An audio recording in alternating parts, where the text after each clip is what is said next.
1960 இறுதியிலிருந்து 1970 தொடக்கம் வரையும் கலிஃபோர்னியாவில் தொடர்ந்து கொலைகள் நடந்துக்கிட்டே இருக்கு.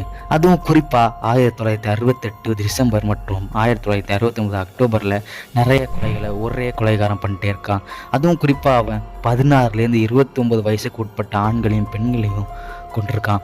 அவன் தான் கொலை செஞ்சுன்றதுக்கான அடையாளமாக நியூஸ் பேப்பர்லையும் மீடியாவுக்கும் நிறைய ஃபோட்டோஸை ரிலீஸ் பண்ணியிருக்கான். அதில் அவன் ரிலீஸ் பண்ண ஃபோட்டோவில் 3 ஃபோட்டோவில் ஒன்றுக்கு என்னென்னு விடையை கண்டுபிடிச்சிட்டாங்க. பாக்கி என்னென்னு யாருக்குமே தெரியல.